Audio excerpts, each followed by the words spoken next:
Bismillahirrahmanirrahim. Assalamualaikum warahmatullahi wabarakatuh. Alhamdulillahi wa kafa, wassalatu wassalamu ala rasulillahil mustafa wa ala alihi wa sahbihi wa man wafa, amma ba'd. Fa ya ahbaballahi wa ahbaba rasulihi sallallahu alaihi wasallam, usi nafsi wa iyyakum bi taqwallahi faqad al-muttaqun fala tamutunna illa wa antum alladzina amanu taqullaha haqqa tuqatih wa la tamutunna illa wa antum muslimun. Saudara-saudariku dimanapun Anda berada, berjumpa kembali dalam kajian kitab Sahih Al-Bukhari, Kitab As-Siyam, bersama kami dan juga dari saudara-saudara kita, teman-teman PKU, Pendidikan Kadar Ulama. Semoga kita semua senantiasa dirahmati oleh Allah Subhanahu wa taala, diberikan kekuatan untuk menyempurnakan ibadah siyam kita, dan lebih khusus semoga Allah menerima ibadah yang telah kita tunaikan dari hari pertama sampai dengan saat ini insyaallah. Baik, kita akan coba lanjutkan pembahasan kita di pertemuan yang lalu, masih dalam pembahasan Kitabus Shaum. Kemarin kita sudah belajar ya tentang penamaan Sahih Al-Bukhari. Teman-teman sekalian, bagi yang baru bergabung silahkan dirujuk ya, dilihat kembali tayangan kami di hari pertama bulan Ramadan yang lalu. Kita sudah jelaskan tentang penamaan Sahih Al-Bukhari. Masih ingat nama panjangnya apa? Al-Jami', Al-Musnad, As-Sahih, Al-Mukhtasar min Umuri Rasulullah sallallahu alaihi wasallam wa sunanihi wa ayyamihi. Jadi penamaan Al-Jami' menunjuk kepada susunan kitab-kitab hadis berdasarkan topik yang sifatnya umum. Ingat ya, sifatnya luas. Kalau masalah fikih, nama kitabnya apa? Sunan. Jadi kalau cari tentang hadis yang spesifik membahas tentang persoalan fikih, maka cari kitabnya kitab Sunan.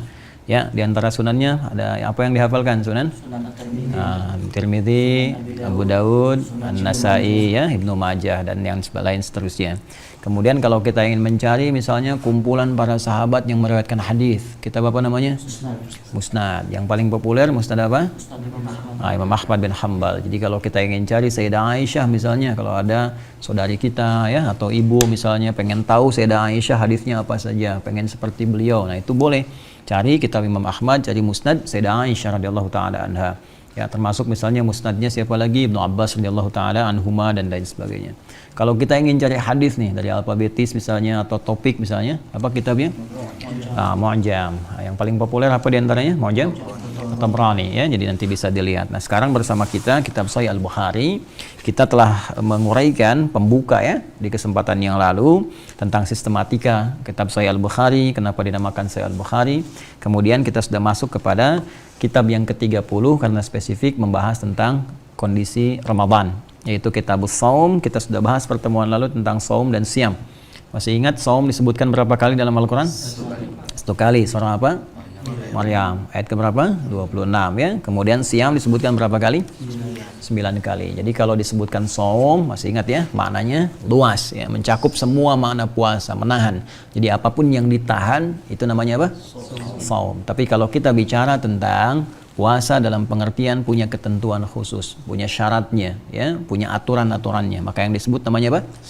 Siyam. Jadi kalau teman-teman baca Al-Quran menemukan kata Siyam, itu yang dimaksud puasanya nggak boleh sembarangan, nggak bisa semau kita gitu kan.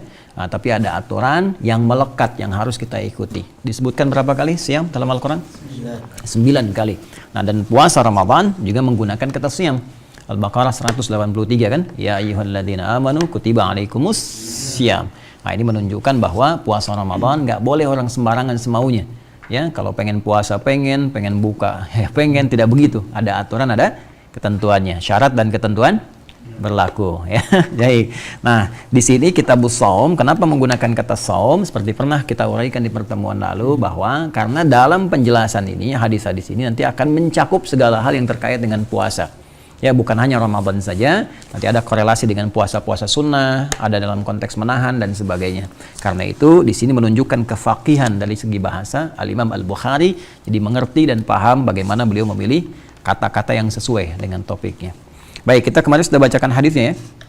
Baik, sebelum kita sampai kembali bacakan, penting diingatkan bahwa pertama, dari setiap kitab, jadi beliau ini punya topik-topik di kitab Sahih Al-Bukhari, ada 97 topik.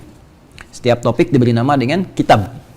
Ya, ingat bukan taufik ya. Kalau taufik itu taufik. Yang kitab topik namanya ya. Jadi setiap topik namanya apa? Kitab. Ya, jadi pertama misalnya kitab Badul Wahyi, ya kan? Yang terkait dengan wahyu. Kedua kitabul iman, terkait dengan iman. Ketiga kitabul ilmi, terkait dengan ilmu. Ini ke-30 kitabul shaum, terkait dengan puasa. Nanti setiap topik ada subnya lagi. Subtopik ini disebut dengan bab namanya. Jadi setiap kitab ada bab, setiap bab ada hadisnya.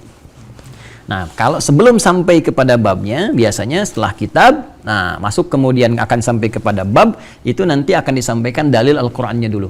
Jadi ini merujuk kepada dua sumber referensi utama. Adabnya begitu. Kalau kita ingin menyampaikan kesan, pesan, atau informasi seputar dengan ibadah, maka rujukan pertama dalil dari apa? Al-Quran. Nanti penjelasnya dari apa? Hadis Nabi Sallallahu Alaihi Wasallam. Kemudian penafsirannya rujuk pada para ulama. Jangan kita menafsirkan sendiri, ya, karena ulama teruji keilmuannya, latar belakangnya. Baik, disinilah kemudian setelah itu beliau menyebutkan, ya ini tertibnya. Sistematikanya Kitabus Shaum ini membahas tentang topik hal segala yang terkait dengan puasa. Bab wujubi shaumi Ramadan, bab yang menerangkan tentang kewajiban puasa Ramadan dan segala yang terkait di dalamnya. Ya, baik konteksnya puasa, aturan-aturan dari subuh sampai dengan maghrib harus apa yang kita lakukan, ataupun segala yang ditahan. Ya kan? Segala yang ditahan saat puasa. Karena itu menggunakan kata shaum di sini. Jadi bukan sekedar kita tahan lapar, tahan haus, tapi nanti ada tahan berbuat maksiat, kan? Tahan memenuhi segala hal yang telah Allah tetapkan dan segalanya. Karena ini sifatnya disebutkan dengan kata umum, ya. Nanti mencakup spesifik penunaiannya dari mulai fajar subuh kemarin, ya, dikenal juga dengan apa namanya? Imsak, kan? Masih ingat ya? Shaum, siam dan imsak. Jadi kalau shaum nama lainnya apa? Siam nama lainnya apa? Imsak. Jadi artinya apa tiga-tiganya? Puasa. Jadi kalau sudah shaum harus puasa, harus sudah siam harus puasa, kalau sudah imsak harus puasa. Jadi kalau imsak jangan sampai masih makan, ya. Nah, karena itu waktunya imsak kapan? Nah, saat azan, ya, saat azan. Kalau azan jam 4.33, maka imsaknya jam berapa sekarang? 4.33. Kemarin kamu masih 4.23 ya. Wah, jadi masih boleh itu makan dan minum, ya. Baik, teman-teman sekalian, di sini yang disebutkan dalilnya adalah firman Allah Subhanahu wa taala Al-Baqarah ayat 183. Coba enggak usah lihat ke sini. Ihsan bacakan ayatnya. Ya ayyuhalladzina amanu kutiba alaikumusshiyam. Puasa ya? Oh, puasa enggak hari ini? Puasa. Kalau puasa harus semangat. Kecuali tidak puasa, karena puasa Nabi perang Badar, puasa Fatu Makkah, nggak ada perang Badar yang semangat. Puasa nggak? Puasa. Kalau puasa semangat. Ayo baca yang semangat. Ya ayyuhalladzina amanu kutiba alaikumusshiyam kama kutiba alal ladzina min qablikum la'allakum tattaqun. Nah, ini yang terkait dengan dalil kewajiban puasa dalam Al-Quran Al-Karim sebagai penunjuk pokok, ya, kewajiban menunaikan sebuah ibadah. Ini ada dua faidah di sini. Faidah pertama bahwa menunaikan segala ibadah seperti kita bahas pertemuan lalu harus didasarkan pada dalil. Ya, dalil pokoknya ada di mana? Di Al-Quran. Jadi sepanjang nanti kita mencari dalil, dahulukan Al-Quran dulu, ya. Nanti penjelas dari Al-Quran itu hadis-hadis Nabi SAW, keterangan Rasulullah SAW terkait puasa. Ini pokok, dalil pokok kewajibannya ada di surah ke-2 Al-Baqarah di ayat 183. Jadi faidah pertama menunjukkan setiap ibadah mesti ada dalil. Faidah kedua, dalil pokok puasa ditemukan di Al-Baqarah ayat 183. Karena perintahnya wajib, kan? Nah, kutiba itu bentuknya kewajiban. Ya ayyuhalladzina amanu kutiba, diwajibkan. Jadi bentuknya di situ bentuk fi'il madhi tapi mengandung makna amr. Ya, bentuknya madi majhul. Kenapa majhul di situ? Nggak disebutkan karena bentuk pasifnya apa? Bentuk pasif dari kutiba apa? Kataba. Kataba itu mewajibkan, menulis, menetapkan, mewajibkan. Kenapa kewajibannya menggunakan kata kataba? Karena kewajiban ini selain disampaikan lewat lisan, yang dibacakan lewat Al-Quran, juga tertuliskan di mushaf. Ya, jadi Quran itu unik dan istimewa sekali. Ya, dibacakan di lisan, tertuliskan di mushaf. Jadi kewajibannya lebih kuat. Ya, jadi kalau Anda ingin memberikan perintah kewajiban, ya, misalnya hanya di lisan saja, ya, nanti orang tanya, apa bukti tertulisnya? Ya kan? Nah, kalau dituliskan saja, ada orang berkata, saya nggak pernah ucapkan itu. Ya. Nah, Al-Quran itu menjadikan keduanya tergabung. Dituliskan di dalam mushaf, dan terbacakan dalam Quran atau di lisan kita. Jelas ya? Nah, jadi ketika Allah sampaikan menggunakan kata kutiba, Anda jangan berkata begini, kataba artinya menulis, gitu kan? Nah, itu berarti ilmunya masih standar. Karena yang di sini nanti ilmu loghahnya lebih berkembang. Jadi kataba itu bukan sekedar menulis, tapi mengungkapkan sebuah kewajiban yang kuat, yang saking kuatnya tidak hanya tersampaikan lewat lisan berupa firman, tapi juga tertuliskan untuk menjamin kekuatan di antara keduanya. Nah, kenapa bentuknya majhul, pasif, nggak aktif? Ya, aktifnya kan kataba. Ya, kalau aktif berarti ada apanya? Bentuk aktif. Ada subjeknya kan? Fa'ilnya kan? Ya, misalnya di sini yang mewajibkan siapa? Allah kan? Nah, kalau kita bentuk aktif di tafsir di luar Quran, kataballahu kan? Kataballahu alaikumusiyam. Tapi kalau bentuk pasif berarti dibuang kan subjeknya? Kutiba, fa'ilnya dibuang kan? Jadi kutiba alaikumusiyam, asalnya kataballahu alaikum. Nah, sekarang pertanyaan saya, kenapa di sini fa'ilnya dibuang? Subjeknya dibuang? Ta'zim, apalagi? Ta'zim mengagungkan, apalagi?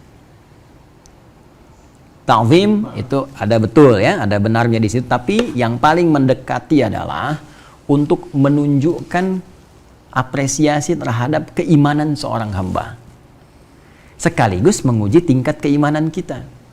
Karena bagi orang beriman, itu nggak perlu disebutkan, karena dengan imannya dia kepada Allah sudah yakin semua perintah pasti dari Allah. Jadi nggak usah nanya lagi. Ya, jadi orang beriman tuh kalau diperintahkan nggak usah tanya lagi. Kenapa? Karena kalau sudah yakin dan ada perintah, pasti yakin dari Allah. Kan? Apalagi di dalam Al-Quran dia tertuang. Ya ayyuhalladzina amanu, karena itu yang pertama disebutkan oleh Allah, itu kalimat imannya dulu. Untuk menunjukkan imannya masih ada nggak? Ya kan? Kalau masih ada imannya, nggak usah tanya. Ya, jadi nggak ada orang beriman tanya begini, kenapa harus puasa? Emang siapa yang perintahkan? Nah, ini berarti bermasalah. Ya, makanya sering, kadang-kadang ada sebagian ustadz mengatakan, ya ayyuhalladzina amanu, hei orang-orang yang telah beriman. Yang tidak beriman, tidak hai. Artinya apa? Ya kalau memang belum beriman ya susah menerima perintah ini. Ya, kalau memang imannya lemah, tapi saking selemah-lemahnya pasti ada ketaatan. Ya, yang dikhawatirkan imannya itu purna gitu. Ya, imannya pupus, itu yang bermasalah. Jadi kenapa di sini bentuknya fi'il majhul atau bentuknya menggunakan bentuk fi'il madhi majhul, bentuk pasif untuk menguji kekuatan iman seorang hamba yang kalau diperintahkan apapun pasti dilaksanakan, tidak akan bertanya lagi. Karena itu yang Allah khitab, Allah ajak kemudian bicara, itu imannya. Ya ayyuhalladzina amanu, hai semua orang yang telah merasakan menyatakan dirinya beriman. Kalau masih punya iman, kutiba alaikumusiyam, tunaikan puasa, diwajibkan bagi kalian. Maka orang beriman akan mengatakan sami'na wa ata'na, siap ya Allah. Ya, dia nggak akan bertanya lagi siapa yang wajibkan. Ya, kalau nanti masih ada yang bertanya begitu, ini menunjukkan imannya kurang atau rendah sekali atau lemah atau bahkan ya menuju pada titik-titik yang paling mengkhawatirkan. Baik itu. Jadi ini dalil keutamanya, itu aja yang saya bahas. Nanti selebihnya kan sudah ada buku saya yang mengenai ayat puasa ya. Nanti dibaca itu. Di situ nanti saya tuangkan hasil dari bacaan dan referensi dari para ulama-ulama dari mulai huruf ya-nya, ya berapa kali disebutkan, kenapa pakai ya, kenapa pakai ayyuha ya, sampai tatakun di ujungnya. Nanti silahkan dibaca kembali. Ada ya, insyaallah ya. Baik. Nah, kemudian hadisnya ini yang kita bahas. Jadi dari Al-Quran, kewajiban pertama, dalilnya dilacak di Al-Quran. Ini adab ya. Jadi kalau kita nyari dalil, nanti kalau sudah teman-teman nanti sudah mau ceramah ke masyarakat, sudah mau menyampaikan ilmu, nah ini adab ini dijaga. Jadi kalau kita mau menyampaikan perintah ibadah, informasi, maka runtutan pertama kali skema penyampaian kita adalah dalil Quran. Setelah itu apa? Hadis. Itu diurutkan. Nanti dari Quran dan hadis bagaimana syarah dari para ulama. Ya, dari kalangan sahabat, tabi'in sampai ulama-ulama sampai ke kita sekarang. Jangan dahulukan pendapat kita dulu. Ya, kita siapa gitu kan? Kita siapa? Jadi ini tertibnya dari Allah Subhanahu wa taala yang berfirman, kemudian Nabi SAW menyampaikan lewat hadis, setelah itu baru kemudian ke ulama-ulama dari kalangan-kalangan sahabat, kemudian tabi'in sampai ke kita. Jelas ya? Baik. Teruskan ya hadis yang kemarin kita bacakan. Ya, siapa yang baca ulang? Affaf baca. Haddatsana Qutaibah. Pakai qala dulu. Nah, qala itu begini, ini tertib di ilmu hadis. Jadi kalau kita katakan haddatsana, telah menyampaikan kepada kita. Siapa yang menyampaikan ke kita? Nah, ini kan Imam Al-Bukhari yang bilang haddatsana, menyampaikan kepada kami, kepada saya Al-Bukhari gitu kan. Nah, Affaf siapa? Kan? Nah, maka di ilmu hadis itu kalau kita mau baca, orang ilmu hadis berkata qala. Ya, qala telah berkata Imam Al-Bukhari, qala haddatsana, menyampaikan kepada kami. Jadi kalau kita mau baca hadis, pertama baca qala dulu. Ya. Baik. قال حدثنا قتيبة بن سعيد حدثنا إسماعيل بن جعفر عن أبي سهيل أبي عن طلحة Ibnu Ubaidillah. أن أعرابيا Baik, di sini kencangkan volumenya. Anna A'rabiyan. أن أعرابيا جاء إلى رسول الله صلى الله عليه وسلم Sallallahu alaihi wasallam. ثائر رأس فقال يا رسول الله أخبرني ماذا فرض Ingat, kalau sudah ya pasti kesannya mansub. Ya Rasulullah, nggak mungkin jadi nggak ada ya Rasulu, pasti ya Rasulah, ya, karena itu munada nanti. Kalau ada huruf nida panggilan ya kesananya kalau dia mudhaf ilaih, ya, misalnya ya Rasulullah. Tapi kalau dia tunggal, misalnya nama misalnya ya Adi pakai ya Adiyu, misalnya kan ya Ahmadu, ya Muhammadu, seperti hadis Jibril, ya Muhammadun akhbirni anil Islam. Tapi kalau dia mudhaf ilaih, maka ya Rasulullahi, ya, jelas ya. Teruskan. Ya Rasulullah akhbirni madza faradallahu alayya min as-salah. Teruskan. Faqala الصلوات الخمسة إلا أن تطوع شيئا. Terus. فقال أخبرني ما فرض الله علي من الصيام. فقال شهر رمضان إلا أن تطوع شيئا. فقال أخبرني بما فرض الله alayya min az-zakah. علي من الزكاة. فقال أخبره رسول الله صلى الله عليه وسلم شرائع الإسلام. فقال والذي أكرمك لا أتطوع شيئا ولا أنقص مما فرض الله علي شيئا. فقال رسول الله صلى الله عليه وسلم أفلح إن صدق أو دخل الجنة إن صدق. Baik, wa akhrajahu Muslim, ya, dan diriwayatkan juga oleh Imam Muslim, nomor hadis yang ke-11. Jadi Imam Muslim juga, ya, di dalam Kitabul Iman, ya, dalam Kitabul Iman. Jadi beliau juga punya kitab Sahih Muslim. Ya, nanti kita hadirkan, ada 9 jilid syarah Sahih Imam Nawawi, ya. Nanti suatu saat kita hadirkan juga sebagai perbandingan. Nanti di dalam Kitabul Imannya beliau menyantumkan juga ini dengan esensi yang serupa, maknanya sama. Tapi nanti ada penekanan redaksi yang beliau sampaikan. Jadi disebutkan di sana anna arabiyan jaa ila nabi sallallahu alaihi wasallam faqala, gitu kan, dullani ya ala amalin idza amiltuhu dakhaltul jannata. Ya Rasulullah wa Rasulullah sallallahu, mohon tunjukkan kepadaku satu amalan yang pokok, yang singkat saja, ya, nggak usah banyak-banyak amalnya, cari amalan sedikit saja, tapi kalau aku kerjakan masuk surga. Pinter ya. Ya kan, pintar, modal dikit pengen keuntungan banyak kan. Nah, maka Nabi SAW jawab, faqala Rasulullah SAW, ya ta'budullaha wa la tusyriku bihi syai'a. Itu amalan pembukanya. Selanjutnya sama, ya ta'budullaha wa la tusyriku bihi syai'a. Engkau menyembah Allah dengan sempurna, itu kan, jangan berbuat syirik. Ya, sempurnakan ibadahmu, jangan berbuat syirik. Di antara yang menyempurnakan ibadah itu amalan pokok. Ini nanti yang disebutkan oleh Imam Al-Bukhari. Nah, saya bacakan dulu terjemahannya dengan tafsirnya. Baik, ya, di sini penting saya sampaikan, bagus ini ya kitabnya, jadi menunjukkan juga selain di Al-Bukhari ada di Sahih Muslim, ya kan? Hadisnya nomor sekian. Nanti ketika kita baca akan ada padanan-padamannya, ya. Bismillahirrahmanirrahim. Saya bacakan langsung ke rawi terakhir, ya kan? An Talhah ibn Ubaidillah anna A'rabiyan, bahwa seorang Arab Badui. Ingat ya, ada Arab, itu beda. Saya ulang ya, ada Arab, ada Arab, itu beda. Ya, kalau disebutkan A'rab, nah ini banyak dalam Al-Quran, itu yang ditunjukkan orang Arab Badui, ya, dari padang pasir. Dan Baduinya, desanya Arab dengan kita itu jangan disamakan, berbeda. Ya, biasanya kalau kita dari daerah umumnya kan sopan ya, lugu gitu kan, menjaga diri dengan baik gitu kan. Nah, ini kalau di Arab Badui berbeda, karena kehidupannya padang pasir, iklimnya beda dengan kita. Padang pasir kan ya sudah pasir, kadang-kadang ada badai, ya. Nah, terus mereka hidupnya nomaden. Nomaden tahu nggak? Nah, pindah-pindah. Jadi pindah-pindah karena ini lagi di sini terpa angin banyak badai, pindah lagi gitu kan. Nah, kira-kira begini, kalau kalian jalan di padang pasir, kemudian tampil beginilah, itu ada debunya nggak? Pasti ya ada ya. Nah, waktu di Sudan pernah ke padang pasir nggak? Pernah ya, terasa ya, gelap, rambutnya begini ya, atau langsung acak-acakan, rambutnya gitu nggak rapi nggak? Nggak kan, acak-acakan. Acak-acakan itu bahasa Arabnya tha'ir ra'si, ya. Jadi kalau orang-orang Baduy datang kepada Nabi, terus di hadis ada redaksi tha'ir ra'si, itu berarti dia telah menempuh perjalanan yang nggak mudah gitu kan, sampai rambutnya acak-acakan dan sebagainya.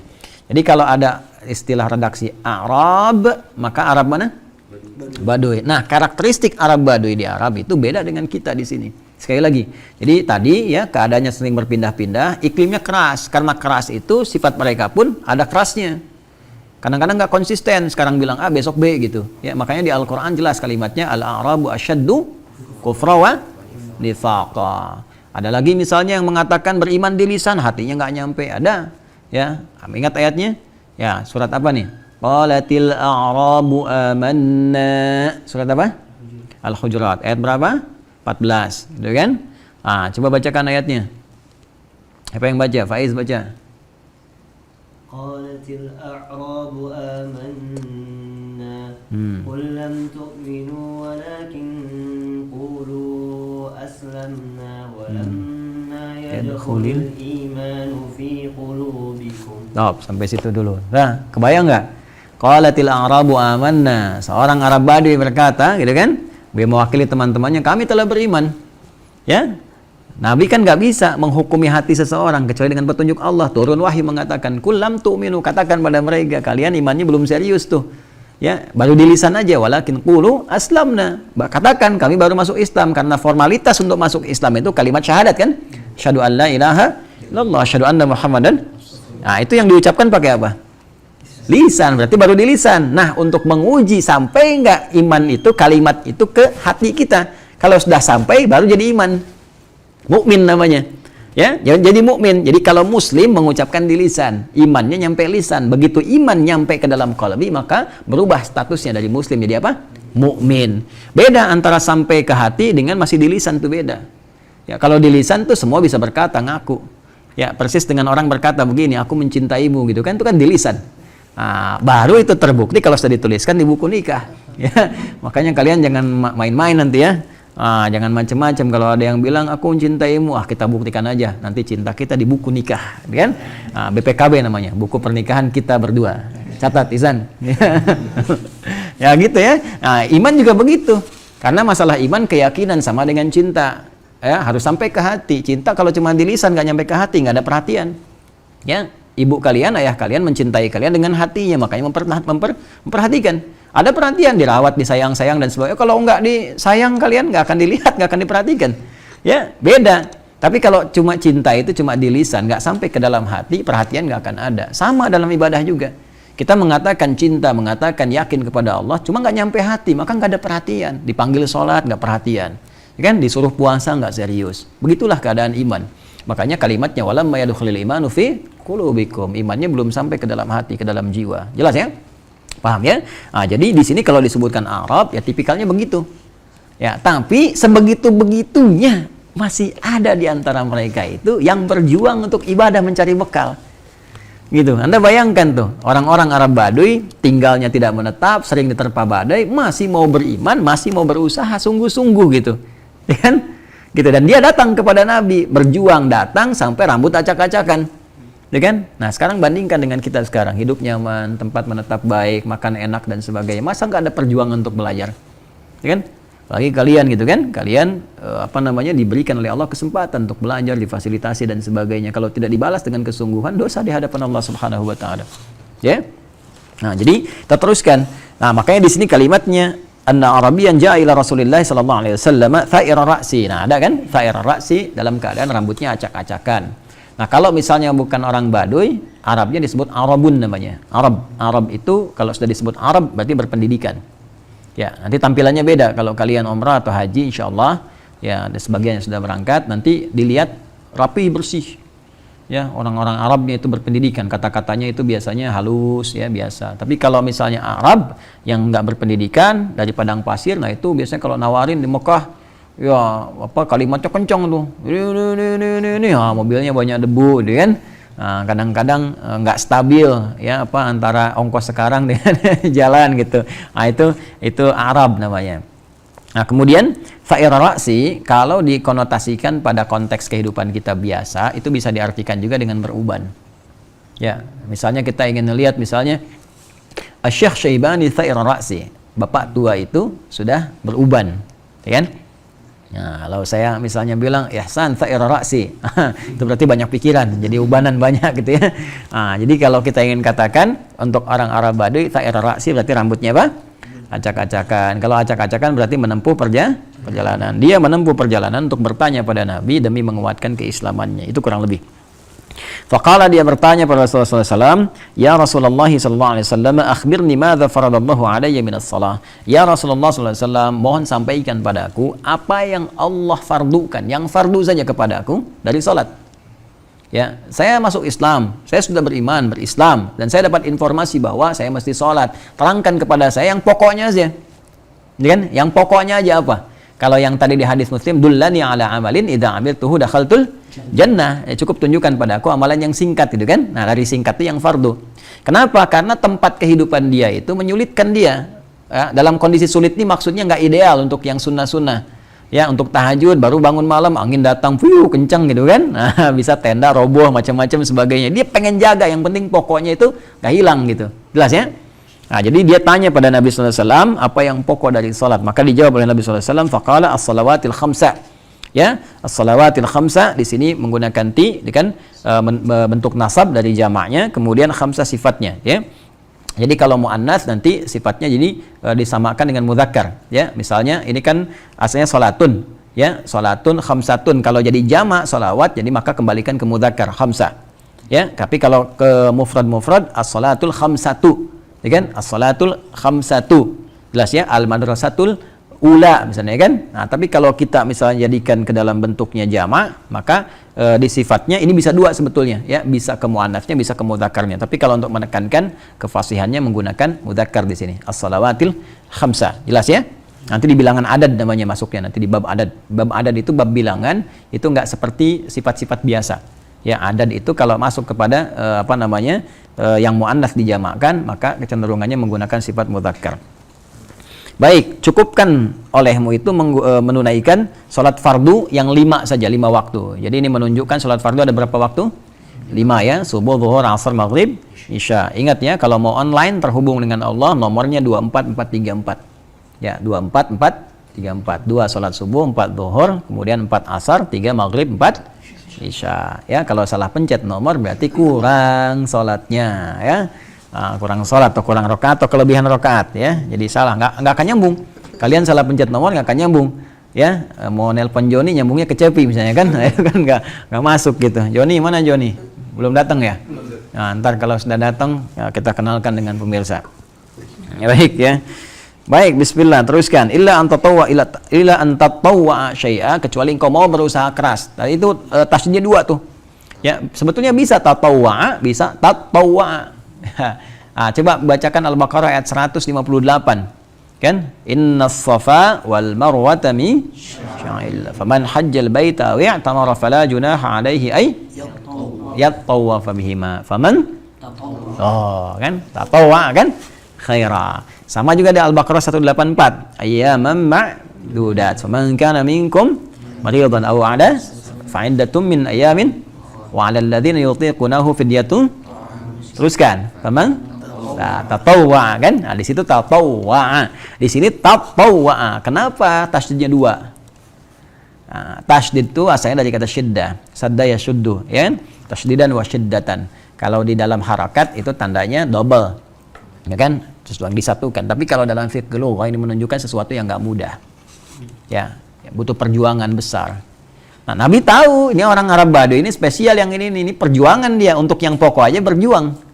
Ya, apalagi mau mengerjakan nambah yang sunnah, perjuangannya double. Karena itu Nabi menggunakan tasydidnya 2, tatawwa di sini. Kalau kau mau berusaha lebih keras lagi. Ya, jadi ada berusaha keras, ada mau berusaha lebih keras lagi. Paham ya? Nah, ini Nabi itu afshahul Arab. Ya, kata Nabi ana afshahul Arabi baida anni min Quraisy. Ya, jadi beliau itu orang paling fasih bahasanya. Jadi kalau memilih diksi pasti sesuai dengan kebutuhannya. Ini illa an tatawwa syai'a, kecuali kamu mau berusaha lebih keras untuk menambah yang sunnah, kan? Faqala akhbirni ma faradallahu alayya minas siyam. Maka mohon kabarkan, infokan kepadaku apa yang Allah fardukan kepadaku dari puasa. Karena aku masuk Islam dikabari aku harus puasa, gitu kan? Maka disampaikan oleh Nabi, syahra Ramadan illa an tatawwa syai'a. Nah, ini dalil yang terkait dengan kewajiban puasa. Karena orang Arab Badu ini bertanya apa yang diwajibkan, ya kan? Farada itu wajib, ya. Apa yang diwajibkan? Kalau sudah fardu, biasanya wajibnya mengikat sebuah hukum dalam fikih. Ya, ingat nanti ada kutiba, ada farada. Jadi kalau sudah menemukan kata farada, itu kewajibannya terikat secara fikih. Kalau ingin menekankan kekuatan kewajibannya, ditetapkan kewajiban dengan lisan, dengan tulisan, dengan kuat, maka gunakan kata kataba. Jelas ya? Pasifnya kutiba. Tapi kalau kita ingin menekankan hukum fikihnya, gunakan kata farada. Si orang Arab Badu ini bertanya terkait hukum fikihnya. Ya, masalah fikih yang dia tanyakan. Karena terkait masalah fikih, ingin menguatkan penekanan hukum fikihnya, apa yang fardunya kepadaku? Kan di fikih itu ada fardu, ada sunnah, kan ada mubah, ada makruh, ada haram, gitu kan? Nah, maka yang fardunya apa gitu? Maka dijawab oleh Nabi sallallahu alaihi wasallam, "Syahrul Ramadan illa an tatawwa'a syai'a." Nah, ini menunjukkan dalil bahwa puasa Ramadan itu hukumnya apa? Wajib. Jelas ya? Jadi kalau dari Al-Quran Al-Baqarah ayat 183, kalau dari hadisnya, ini hadis yang disampaikan oleh Al-Imam Al-Bukhari, riwayat nanti di sini dari Talha bin Ubaidillah, kalau di hadis Muslim dari riwayatnya sahabat Abu Hurairah. Jadi dua riwayat, ya, dua riwayat nanti, yang satu dari Abu Hurairah, yang satu dari Talha bin Ubaidillah, yang satu di Imam Al-Bukhari, satu di Imam Muslim. Nah, kayak ginilah, saya kan kalau nyampaikan, kalian kan ada 6 orang di sini, ya. Yang saya sampaikan boleh jadi redaksinya bisa berbeda dari setiap orang, tapi isinya sama. Ya, misal saya berkata begini, insya Allah besok kita akan lanjutkan kajian hadis kita pada nomor hadis yang kedua. Nah, Ihsan mau nyampaikan ke Faiz, coba bilang apa yang saya sampaikan. Insya Allah kita akan lanjutkan kajian hadis besok. Oh, sampai situ kan? Faiz sampaikan lagi, coba kepada Ali. Insyaallah besok ada kajian hadis. Tuh, Lanjutkan. lanjutkan. Tuh, Ali sampaikan kepada Taufik. Insyaallah Ustaz tadi bapak menyampaikan Oh. hadis ulang dari hadis yang pertama. Tuh, padahal ini orang yang masih di sini kan? Saya masih di sini, gitu kan? Orang yang deket aja di sini kan? Coba Anda bayangkan, yang dengar segini tuh, apalagi kameramen tuh. Ntar bisa nyampe sana, bisa lain lagi gitu kan? Nah, itulah informasi. Jadi dari satu ini akan dilacak. Nabi itu nyampaikan satu kalimat, boleh jadi yang dengarnya banyak. Itu yang menyebabkan kita menerima hadis walaupun isinya sama, kadang redaksinya beda, tapi isinya serupa. Jelas ya? Baik, ini juga rahmat bagi kita karena hadis itu tidak harus dihafalkan lafadznya, tapi diketahui maknanya. Jadi boleh diriwayatkan dengan makna. Beda dengan Al-Quran. Kalau Al-Quran firman Allah, maka lafadz dan maknanya harus serupa sama. Dijamin kemudian dari setiap huruf dan harakatnya. Ya, jadi nanti jangan heran kalau misalnya menemukan satu hadis, wah redaksinya banyak gitu kan, tapi intinya sama. Maka ini menunjukkan keseriusan para sahabat dalam belajar kepada Nabi Sallallahu Alaihi Wasallam. Jelas ya?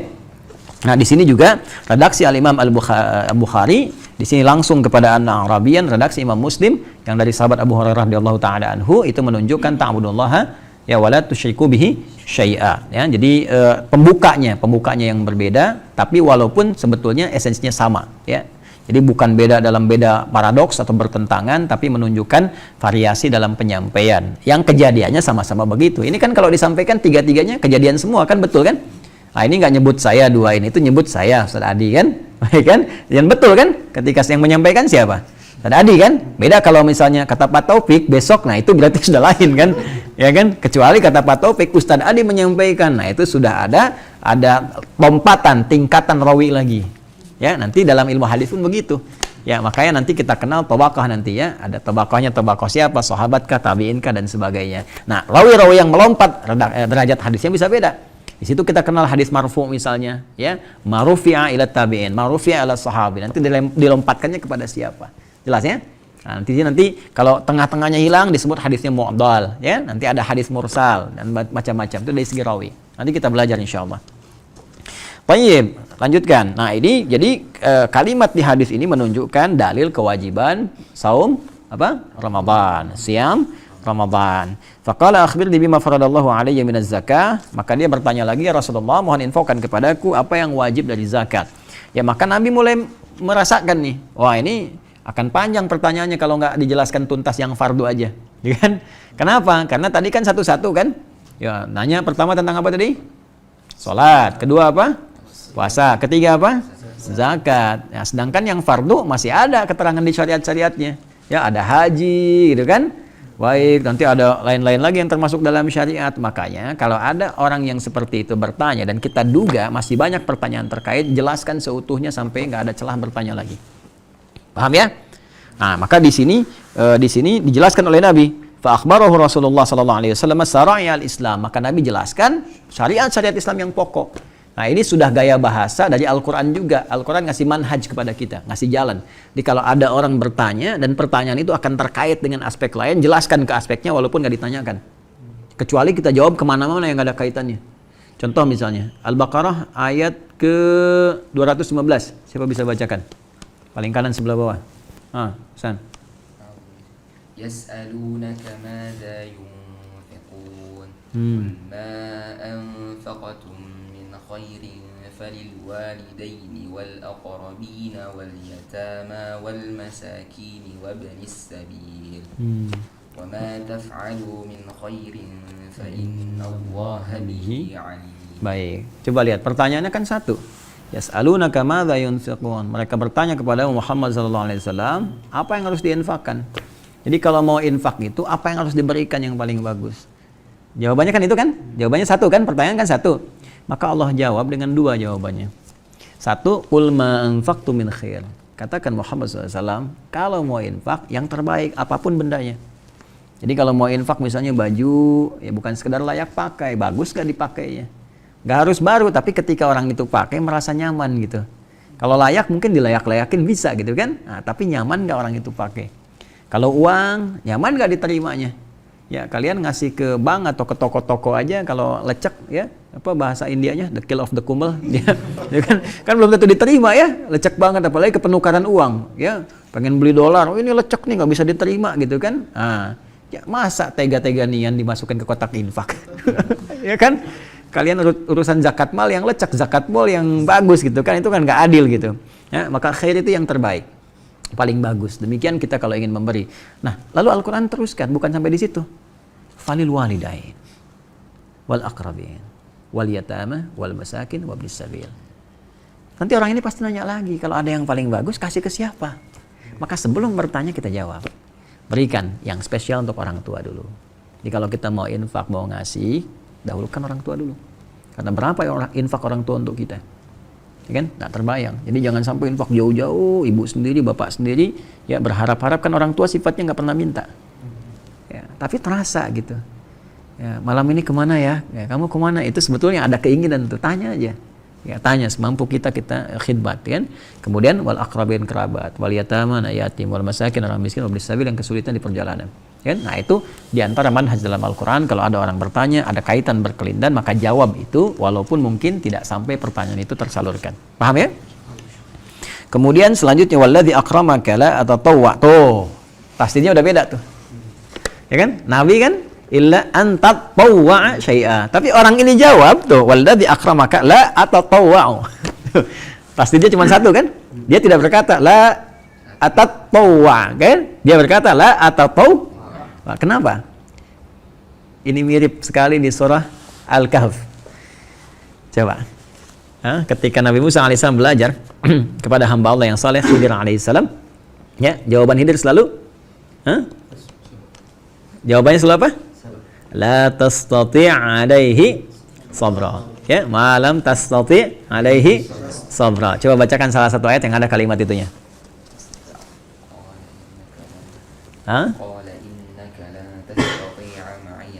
Qala innaka lan tastati'a, panjang to'nya, tati'a ma'iya sabra. Coba, setelah kemudian hikmahnya dibuka, kenapa kapal ditenggelamkan, kenapa anak diperintahkan harus meninggal dan sebagainya sesuai dengan ajalnya. Dzalika ta'wilu ma lam tasti' alaihi sabra. Enggak tastati lagi. Lebih pendek lagi tasti'. Kenapa jadi tasti'? Karena sudah tahu hikmah. Ya, karena sudah tahu, oh ini rupanya hikmahnya, ini kejadiannya, makanya nggak penasaran lagi. Karena nggak penasaran, lafadznya nggak panjang lagi. Itulah nanti ilmu bahasa Arabnya ziyadatul mabna tadullu ala ziyadatul ma'na. Ya, jadi kalau kalimatnya pendek, maka lebih singkat maknanya, lebih paham. Panjang menunjukkan ada proses di dalamnya. Pada awal kenapa menggunakan tastati panjang? Karena belum paham. Tapi setelah kemudian mengerti, baru kemudian jadi pendek. sama nanti mafatih dengan mafatih ya-nya yang hilang. Nanti itu ada di Al-Qur'an, bisa kita temukan. Nanti dalam kajian tafsir kita ngaji ke situ ya. Jelas ya? Nah, di sini pun kenapa si orang Arab Badui mengatakan walladzi akramaka la atau tawwa? Kenapa tasdid cuma satu? Karena udah jelas dari Nabi keterangannya. Ya, waduh ya Rasulullah, jangankan berusaha keras, lebih keras, berusaha keras saja rasanya saya susah gitu ya. Maka saya bersumpah demi Allah yang telah memuliakan engkau. Ini kalimat sumpah yang paling bagus. Biasanya ada orang mengatakan walladzi nafsi biyadi. Ya, demi jiwaku yang dipegang olehnya. Ini bersumpah dengan Rasulullah ya, demi kemuliaannya. Walladzi akramaka, ya Allah, aku bersumpah demi Allah yang telah memuliakan engkau. Ya, jadi dia tidak mengatakan bersumpah demimu ya, tidak, tapi demi kemuliaan Nabi sallallahu alaihi wasallam. Karena itu nanti biasanya gini, kalau orang memuliakan kita bahas mulia nggak? Ya kan? Nanti kita lihat apa balasannya orang yang memuliakan Nabi. Jadi ketika orang ini sumpahnya memuliakan Rasulullah, dia berkata, la atatawa'u syai'a wa la ankusu mimma faradallahu alayya syai'a. Ya Rasulullah, saya bersumpah demi yang telah memuliakan engkau, saya akan konsisten mengerjakan yang fardu saja, karena kesulitan saya mengerjakan yang sunnah. Jadi mungkin saya nggak bisa kerjakan yang sunnah, tapi saya konsisten dengan yang fardu. Maka apa jawab Nabi? Faqala Rasulullah sallallahu alaihi wasallam, aflaha in sadaqa aw dakhala al-jannata in sadaqa. Perhatikan, ketika seseorang memuliakan Rasulullah balas dengan kemuliaan di lisannya berupa doa. Aflaha in sadaqa aw dakhala al-jannata in sadaqa. Kalau dia benar dengan apa yang dia sampaikan, komit masuk surga. Nah, jadi kalau kita mau balas orang dengan lebih baik, ya masa kalian dikasih Mercy dibalas power bank kan? Nah, jadi kalau kita mau ngasih harus lebih baik gitu kan. Kalau orang kasih ucapan salam, doa assalamualaikum, balas lebih baik, waalaikumsalam warahmatullahi wabarakatuh. Itu konsep kita, di ucapan aja udah begitu ya. Makanya kalau belajar Islam benar, masuk Islam semoga bumi jadi baik semua ya. Jadi nggak mungkin jadi teroris tuh ya. Kalau kalian yang aneh-aneh jangan diikutin ya. Nah, belajar dengan saya nggak mungkin kalian bertindak yang jelek ya. Saya saja melarang kalian mencela orang, apalagi melakukan tindakan yang kotor ya. Jadi itu, seperti itulah dalam Islam. Nah, ada ayat di Quran, masih ingat kalau dikatakan salam kepada kita jawab yang lebih baik. Ingat ayatnya? Siapa yang mau baca? Musa baca. Bismillahirrahmanirrahim. Wa idza huyyitum bi tahiyyatin fahayyu bi ahsana minha aw rudduha. Innallaha kana 'ala kulli syai'in hasiba. Surat apa itu? An-Nisa. Ayat berapa? Ayat 86, posisi paling kanan sebelah bawah. Ya. Taib, alhamdulillah. Jadi itulah yang disampaikan. Jadi di sini kesimpulan pertama bahwa ini dalil yang menunjukkan kewajiban puasa Ramadan. Jadi kalau kita ingin mengerjakan ibadah mesti ada apa? Dalil. Dalilnya dari apa pertama? Al-Quran. Kedua apa? Sunnah hadis Rasulullah sallallahu alaihi wasallam. Ini juga menunjukkan kepada kita betapa pentingnya memelihara amalan-amalan pokok. Ya kan? Nah, yang pokok jangan sampai kemudian karena kesibukan yang pokok pun terabaikan. Cita-cita surga itu paling aneh semuka bumi itu. Ya, cita-cita surga tapi menunda-nunda kewajibannya ya, untuk membuka pintu surganya malas, bagaimana bisa masuk ke pintunya. Salat itu kan pintu surga, puasa pintu surga, pengen ke surga nggak pengen buka pintu, itu siapa gitu kan ya? Ada nggak yang begitu ya? Pengen ke surga nggak pengen buka pintu, kan aneh tuh ya. Tapi dikasih sembako ngantri luar biasa ya. Coba deh kalian kasih pengumuman ya, pengumuman ini contoh ya, contoh bukan harus dilakukan, ini contoh gitu. Kalau kalian kasih pengumuman nih di broadcast misalnya kan, siapa yang ke Masjid Al Ihsan tarawih malam ini dapat amplop misalnya dari Ustadz Taufik masing-masing 500.000. Yang Ustadz Adi dan Ustadz Taufik masing-masing berapa? 500.000. Coba dari asar rame nggak? Rame. Ngejar 500.000, jangankan 550.000 aja ngantri kok. Coba silakan tuh, manusia gerobak, manusia karung, manusia macam-macam tuh bakal kumpul tuh. Ya, termasuk orang-orang yang umum juga bakal kumpul. Sepanjang menerima informasinya, 50.000. Demi 50.000 Anda datang sebelum waktunya, demi surga Anda bermalas-malasan gitu. Nah, jadi ada sesuatu yang penting kita perbaiki cara berpikir manusia pada saat ini, dan jangan ikut-ikutan ke situ. Biar yang tersesat setan saja, kalian jangan ikut ya, jangan ikut. Wala tattabi'u khutuwatis syaitan. Surat apa itu? Al-Baqarah pertama kali disebutkan, ayat berapa? 168, posisi paling kanan bawah. Ya ayyuhan nasu kulu mimma fil ardi halalan thayyiban wala tattabi'u khutuwatis syaitan innahu taib. Nah, ini kurang lebih yang kita bahas. Pemirsa dimanapun Anda berada, ini yang kita uraikan pada kesempatan kali ini. Dan alhamdulillah kita mendapatkan satu kesimpulan bahwa menunaikan ibadah Ramadan bagian hal yang diwajibkan oleh Allah Subhanahu wa taala. Hukum wajib ini mengikat dengan dua pemahaman utama. Pemahaman yang pertama secara fikih bahwa ketika dikerjakan kita akan dapatkan pahala dari Allah Subhanahu wa taala, dan ketika kita melanggarnya maka besar di hadapan Allah konsekuensinya, disebut dengan maksiat dan mengandung dosa. Yang kedua, hikmah di balik kewajiban itu sesungguhnya bukan ingin memaksa kita mengerjakan sesuatu atau memaksa kita menjadi beban untuk mengerjakan sesuatu, tapi lebih memaksa kita untuk mendapatkan manfaat di balik sesuatu itu. Karena puasa ada banyak manfaat yang bisa kita raih. Bukan hanya akhirat, ada dunia yang dibentangkan, ada ketenangan, ada rahmat, ada keindahan, ada toleransi dan sebagainya. Karena semua itu penuh manfaat untuk kita, maka Allah memaksa kita untuk mendapatkannya guna menjadikan kita orang yang baik. Kalau dengan semua itu belum mampu membuat kita termotivasi untuk meraihnya, maka dengan cara apa lagi Allah memfasilitasi kita semua. Kami kira itu yang bisa kami sampaikan di kesempatan kali ini. Mudah-mudahan ada manfaat yang bisa kita dapatkan. Selebihnya nanti insya Allah kita lanjutkan di hari ketiga. Ya, hadis yang selanjutnya memaknai hadis-hadis terkait dengan puasa. Apa yang ada dalam puasa itu? Apa keutamaan Ramadan? Apa kaitan Ramadan dengan puasa orang-orang sebelumnya? Karena dalam ayat disebutkan kama kutiba 'alal ladzina min qablikum. Siapa mereka? Bagaimana puasanya? Apa bandingannya dengan Ramadan? Insyaallah kita akan lanjutkan dalam kajian Kitabus Syam Sahih Al-Bukhari pada edisi berikutnya. Kita cukupkan ya teman-teman, semoga Allah rahmati kita semua. Allahumma taqabbal minna innaka antas samiul alim wa tub alaina innaka antat tawwabur rahim. Allahumma ij'alna min ahlil Qur'an waj'al al-Qur'ana sahibana fid dunya wa syafi'ana fil akhirati ya arhamar rahimin.